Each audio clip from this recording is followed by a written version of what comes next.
Halo Sobat Trader, kembali lagi bersama saya Will, salah satu instructor kalian di XM. Nah teman-teman, hari ini kita akan bahas topik tentang apa yang ditakuti oleh trader dalam trading forex. Nah teman-teman, sebenarnya topik ini sering kita bahas dan selalu kita bahas juga di ruang belajar di XM ya teman-teman, bersama dengan instructor lainnya.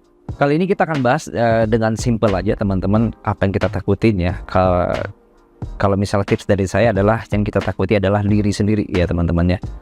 Apapun yang telah kita pelajari, apapun yang kita tekunin segala macam, otomatis dalam trading itu yang kita takuti, dan saya pribadi takuti adalah diri sendiri ketika saya tidak bisa melawan, bahkan bisa mengendalikan emosi pribadi gitu ya, ketika lagi menang, ketika lagi kalah, ketika lagi on position, ketika lagi tidak trading, ketika lagi trading.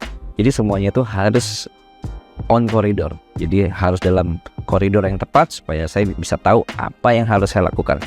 Nah memang sih kita tahu bahwa ketika kita lagi kalah itu sangat traumatis banget, bahkan susah banget untuk move on teman-teman. Begitu banyak macam cara untuk kita supaya bisa mengalahkan trauma tersebut ya, karena kalah itu memang tidak enak. Jadi seperti saya bilang, dalam koridor ini tersebut kita harus tahu ketika apa yang harus kita lakukan dalam situasi tertentu teman-teman. Saya juga sering mendengar keluhan-keluhan dari teman, bahkan dari murid-murid ketika mereka lagi drawdown ya, lagi kalah, sampai tidak bisa mengendalikan diri, sudah tidak bisa tidur, tidak bisa makan, takut dimarahi orang tua, takut nggak bisa bayar bulanan, cicilan segala macam. Itu banyak banget saya mendengar. Bahkan yang kemarin baru seminggu lalu saya juga mendengarkan hal tersebut, curhatan dari teman-teman yang lagi dalam posisi drawdown ataupun kalah gitu ya teman-teman.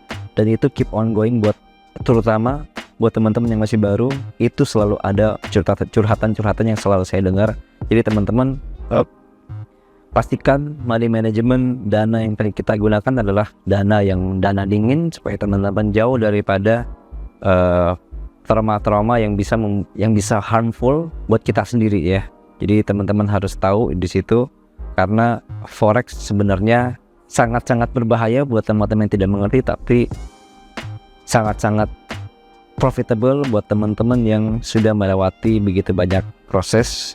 Dan saya yakin ketika Anda tidak putus asa dan tetap semangat, itu akan menjadi sebuah pedoman buat teman-teman sebagai trader yang sangat profesional ke depan. Sampai jumpa di video selanjutnya. Jangan lupa subscribe semua sosial media XM. Bye.